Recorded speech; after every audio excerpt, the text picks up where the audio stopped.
Which I think is now, so we're going to go ahead and get started. Good afternoon and welcome to the Grand Rapids Community College Board of Trustees Budget Work Session meeting. For those of you who are here for one meeting, you get two meetings actually this afternoon. For those of you who enjoy opportunities for public comment, there will be 4 opportunities for public comment in these meetings, and so we're going to move this along. So to get started, we are going to open this work session with a opportunity for public comment. If there's anyone in our audience who wishes to make comment on the item on this agenda, which is the proposed budget, you may do so at this time. Seeing no one coming forward, we're going to move on. Before we get to the budget, there is a millage levy resolution that annually this board needs to ratify, and I'm going to invite Lisa Freiberger to the podium just to explain the resolution, and then we'll move on from there. Good afternoon and thank you. Before you is our annual millage levy resolution. This allows us, once shared with our taxing authorities, allows us to levy our property tax millage, which for this upcoming year will be the same as it was in 22-23, so no Headley rollback this year. Our official millage levy will be 1.7085 mils, still down from our original 1.9 mils. Just a couple points. This brings in approximately $50 million for us, 39, almost 40 million of which goes into our general fund, and then the remaining 20%, or approximately 10.5 million, into our plant fund for our capital needs. Again, this resolution is standard and what you have seen annually. I'd be happy to entertain any questions that you might have, and if not, would seek your consideration. Any questions at this point for Lisa? Can you remind us when the 1.9 was authorized? Back when that was our official millage resolution. I don't remember exactly which year. Misty, do you? Okay with that? Find out for you. Yeah. What's the difference approximately for Revenue? the college between 1.9 and 1.7? We are losing approximately $5.3 million annually because of the Headley rollback, the cumulative Headley rollback. And again, the issue is there is no reset option unless we go out to our voting public. Okay. Thank you. Prior to our making a decision on this does require a public hearing. I will open up that public hearing now at this point. If there is anyone who wishes to address the board on this matter, they may do so at this time. Seeing no one coming forward, I will then close the public hearing, and we're going to move on, and I will accept a motion to approve the millage levy resolution as described. So moved. Is there support for that? Is there other discussion? All those in favor say aye. Aye. All those opposed, the same sign. That carries. Thank you. Let's then move on to the presentation of the proposed 23-24 budget. And again, Lisa, I'll just turn it over to you. Yes, and thank you. Before you is our proposed fiscal year 23-24 budget for all of our funds. As in prior years, the document starts out with a comprehensive view of our general fund, revenues and expenses beginning on page 1. Total general fund budget proposed at $120.6 million. If you go through the document, you will then move officially on page 9 to our expendable restricted fund. Again, part of the comprehensive budget proposal before you. Our expendable restricted fund encompasses all of our federal, state, and local grants that come into the institution, including our Pell grant for our students. That fund balances because we will recognize revenue to the extent that expenditures are incurred within a general fiscal period. Be happy to answer any questions on any of this detail as I'm moving through. Our designated fund begins on page 13. This accounts for primarily our training solutions and customized training programs. Our promise zone, as we act as the fiduciary for the promise zone, runs through this fund as well. Again, the detail is there. Our auxiliary funds cumulatively are on page 19. Our auxiliary funds would include our bookstore, food service, parking, and printing, the largest of which is our parking fund. You can see proposed revenue and expenditures as well as net assets for each one of those funds individually on page 19. Our building and site fund is on page 21. Couple of things to point out there. First, in the revenue section, you'll see the other portion of our property taxes at $10.5 million there. On the expenditure side of the proposed budget for our plant fund, you'll see some of our standard capital allocations. You will also see a $12.5 million proposed expenditure related to our Ford natatorium. We are looking to repurpose that space as we move forward. That natatorium is reached end of life, so we are looking to move forward with perhaps some different space rather than the natatorium there. And then lastly, at the bottom of page 21, you'll see that we have a designation of the fund balance related to our Learning Resource Center, which is our state capital outlay project. If that project is funded, and we do not yet know that, but if the state chooses to move forward with the capital outlay bill and funds that, we are required to come up with half, or to have on hand half of the cost, total cost of that project, which is why you'll see that designation. And then finally, on page 22, you'll see our debt service. We are down to just 2 outstanding debt issues, 2019 and 2020. The 2019 is related to a refinancing of the 2009 bonds, which were used for the DeVos campus. And the 2020 issue is related to our actual 2012 bonds, which were our last bonds that we issued to do some significant renovation across the institution.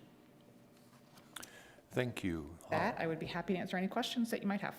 So, trustees, we've been on a journey with staff for the past several months as we work our way to today, where we have a finished product to approve or not to approve. I'm wondering, Lisa, the last time we had a session, you presented us at a more macro level. Are there any significant differences in numbers from that look to today's look at this budget? No, and thank you for asking. We have not changed anything from when we went through this in great detail at your work session in early May. Okay. We still don't have a state budget yet. We're hoping that we will by the end of June. So nothing has changed in any of the line items since we went through it in greater detail. All right, thank you. Are there other questions that trustees have? So if you look at page 19 and look at the revenue, you see the bookstore, the food service, the parking, printing, total of about 3.2. If I recall correct, the bookstore, the number used to be much higher, and because of open sources, that number's gone down over the years. Because of OER, yes, as well as a change in enrollment over the past number of years. And so the 300,000 there, what's mainly driving that? So what are they purchasing out of the bookstore to make up that amount? That is primarily textbooks. It's still textbooks. It is but just primarily smaller textbooks, numbers, yes. still driven by Smaller that. number. We've done a number of things, so we're certainly working, and our faculty are working hard at looking at what OER opportunities there are in moving in that direction. We have worked contractually to significantly or to reduce the percentage that comes back to the college to fund the general operations of the bookstore, so that is down, changing that revenue, and then our enrollment is down. So the combination of those 3 things. So whenever possible, we choose to use open resources, but if not, we When possible. whenever possible, okay. But I would still say the majority of our classes still require a textbook. Would you agree with that? There are certainly textbooks required for, I'm assuming, the majority of our classes, whether they're open source or whether there's a hard textbook required to be purchased, and I think that varies by discipline. Anyone else? I'll accept a motion then to approve the 23-24 operational budget as presented. Moved. Thank you. Is there support for that? Support? Any more conversation? All in favor say aye. Aye. All opposed, that same sign. Thank you very much, Lisa, for that work. Well done. I'm going to adjourn the work session, and we're going to bring us right into the regular board meeting of Monday, June 12. And I'm wondering if you, President Lepper, or any trustees have any guests that you would like to introduce to us at this time? None? No? Then our first order of business is the approval of the agenda. Trustees, now is the time to remove anything from the consent agenda for additional consideration if you were inclined to do that. Any suggested changes to the agenda as presented? Hearing none, a motion to approve the agenda, please. So moved. Support, there is support. All in favor say aye. Aye. All opposed, same sign. That motion carries. We will now open our regular board meeting for an opportunity for public comment. Here's the time if you wish to make comment on anything that's in our agenda. Now is your opportunity to do that. Anyone inclined to want to do that at this time? Seeing no one come forward, we will continue with our meeting. Now we have a couple of items, special order of business. We need to approve the 23-24 MCCA Board of Directors, as well as we need to approve our board meeting schedule. Let's start with the MCCA representatives. Trustee Breinsma is willing to continue to be our representative, and Trustee Lovelady Mitchell is willing to be our alternative, our alternate. May I have a motion to approve of those two appointments? Thank you. Support for that? Any more discussion? All in favor say aye. Aye. All opposed, same sign. Thank you, Kathleen, very much for your willingness to do that. We also need to approve our calendar. There's a suggested calendar in our packet. A motion to approve that, please. Moved. Support for that? Support. Thank you. All in favor say aye. Aye. All opposed, that calendar will be posted on our website at the conclusion of this meeting. Let's move then to monitoring reports. I'm going to invite Lisa back to the podium for a financial update. Thank you. Included in your packet were the financial statements and investment report for May 31st of 2023. Would be happy to answer any questions that you might have on any of those. We are certainly beginning to, or continuing to watch as we head towards the end of our fiscal year, June 30. Not seeing anything that is significantly out of line at this point in time in accordance with our budget, so not anticipating any significant changes to that. Again, would be happy to answer any questions that you might have. Anyone? All right. Thank you. We don't need to approve anything, so thank you very much for that report. As is often the case when we hit June, there are fewer updates from student and foundation and faculty association, but we do have an update from our president, and I'm going to turn it over to you, President. Right, a relatively short report. One of the things I will just share, many of you already know that recently there was an article from MLive that identified GRCC as the top destination in 19 of the school districts within Kent County, besting Grand Valley State University by 13 percentage points, so we're very, very proud of that. And then also having that honor as well in a couple of the Ottawa County school districts as well. So we took that moment to celebrate this past Thursday as a college with an ice cream social for faculty, staff, and students. We had a great turnout there with a number of folks just stopping by to celebrate in that moment and take pride in the work that we do here and take pride in the fact that we are the number one choice for so many in our community. That's something that we're very, very proud of. Thank you. Yeah. Anything else? That's all. All right, great. Okay, thank you. Let's move on. We did not receive any communication to the board from the general public, so this is the time then to approve the consent items on our agenda. A motion, please, to approve those consent items. So moved. Support for that? Support. All in favor say aye.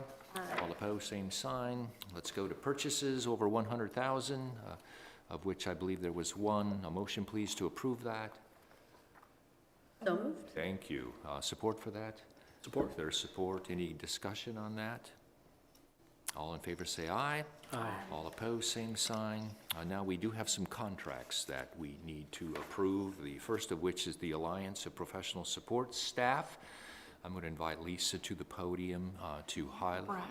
I'm going to invite Brett to the podium.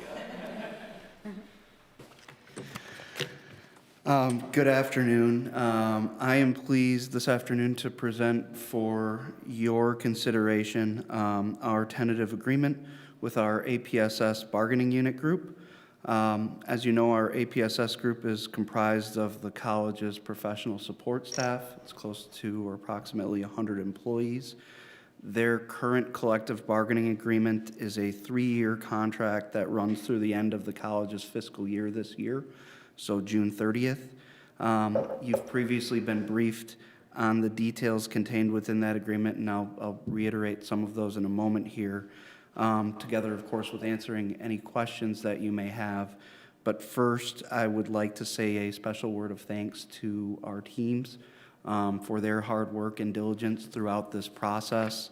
Our administrative team was comprised of Jennifer Kelly, our labor relations generalist, Laura Kalk, our Associate Director of Human Resources, Christy Hake, our Dean of STEM, Nat Lloyd, our Director of Budget Services, and Nathan Sutton, our Human Resources Generalist who works with the APSS group. The APSS bargaining team was comprised of the APSS President, Tony Harrington, APSS Vice President, Jonathan Wheeler, their lead negotiator, Sandy Gregory, Linda Blanford, Amy Brandstatter, Nikki Nineheis, Abby Atanasoff, and Garrett Esper. This is a process that began back in 2022. As you know, these are processes when we are negotiating collective bargaining agreements, with Jennifer Kelly in my office beginning to pull together benchmark agreements, data, other information for the bargaining cycle. I'd like to again thank her for her work throughout the process, and again to thank Tony and Jonathan and Sandy for their leadership and stewardship of the process, and all of our bargaining team members to the collaboration that they provided. This is a process that we began when we came together back in late March, and the folks on our bargaining teams have devoted a lot of time and effort and energy to get us here. So again, before you is a 3-year agreement, a tentative agreement for a 3-year contract that would begin July 1st of this year and take us through the end of the 2026 fiscal year, so June 30 of 26. I would note that this has been ratified by the APSS group. As you know, our agreement contemplates several language and process changes. You've been briefed on those. Again, I'm happy to answer any questions that you have. Just to reiterate, the financial details of our proposed settlement involve, among other things, step movement for all of our eligible APSS employees each year of the agreement. We have agreed to eliminate a position classification level, the lowest paid level, level D, from the contract. And we have also agreed to a flat increase in year 1 of 3.75%, in year 2 of 2.25%, and in year 3, a flat increase of 2%.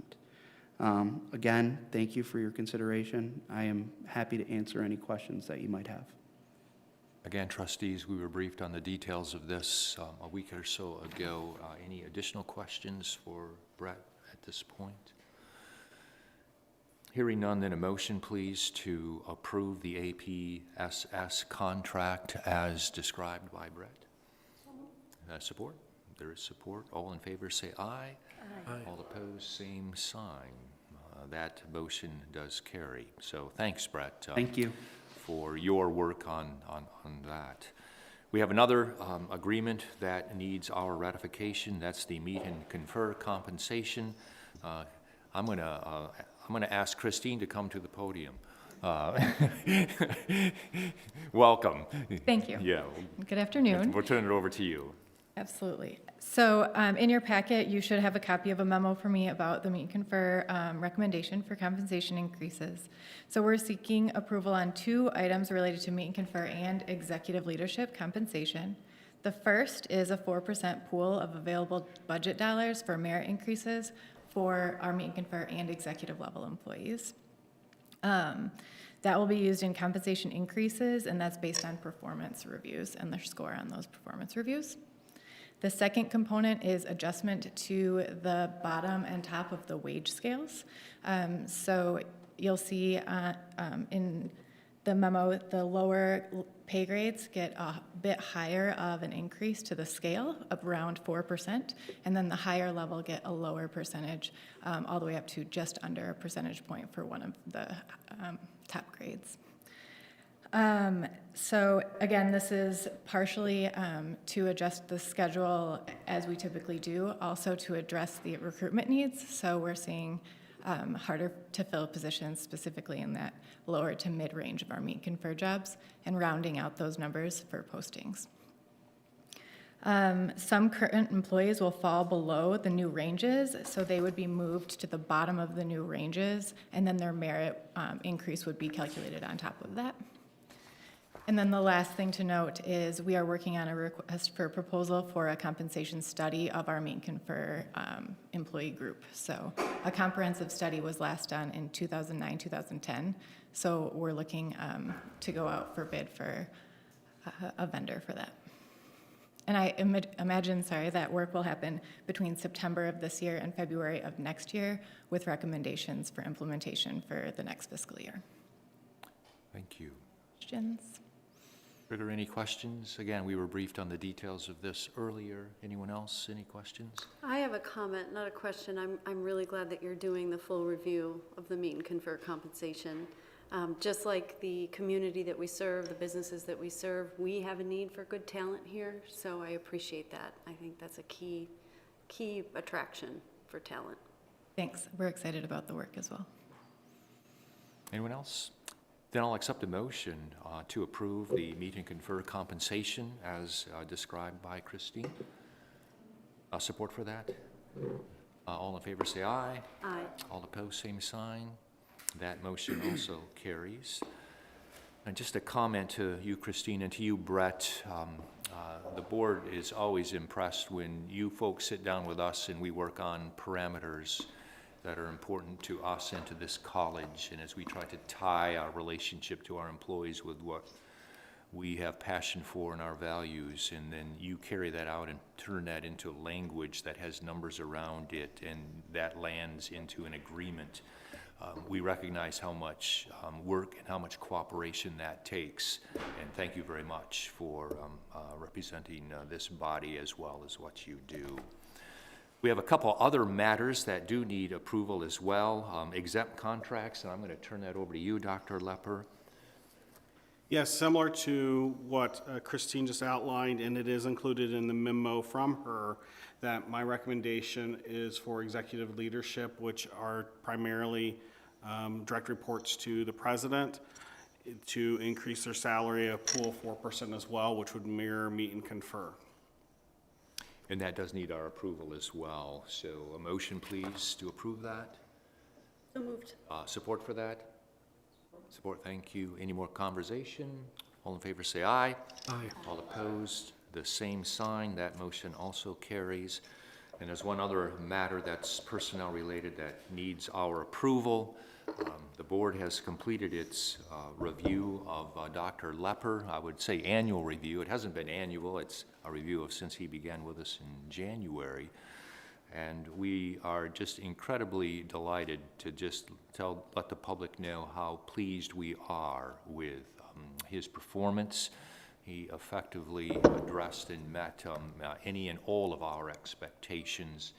We place that into a document format. That document is a public document. We need to approve that document now before we step forward with that. But before we do that, I wonder if there are other comments or any other items that trustees want to state before we go ahead and approve that document. Anyone? Hearing none, then a motion please to approve Dr. Lepper's evaluation. Motion. Support? Support, thank you. All in favor signify by saying aye. Aye. Opposed, same sign. That motion carries. That leads us then to our final opportunity for open comment. Now's the time for anyone who who wishes to address the board on any matter relative to the college, you may do so at this time. Seeing no one coming forward, then I'll invite trustees if anybody has any other comments they wish to make before we adjourn. Anyone? I have one comment. I just wanted to say thank you to GRCC, the team, in particular the IT team, for an amazing job done at the Accountability Partners Council convening that took place at GRCC. There was over 125 guests here, and to just walk in wearing multiple hats, including being a trustee and seeing just a beautiful space in action was just amazing. And so I just wanted to say thank you for not just being a great host for students and staff and faculty, but also for community members. So thank you for that. And also, now that I have the mic, also say that I'm incredibly excited and supportive of President Lepper and everything that he's done so far, 6 months in, and excited for what's ahead. So thank you. Anyone else before we adjourn? All right, thank you so much. This meeting is adjourned. Trustees, we will see you in July, and our public audience will see you in August.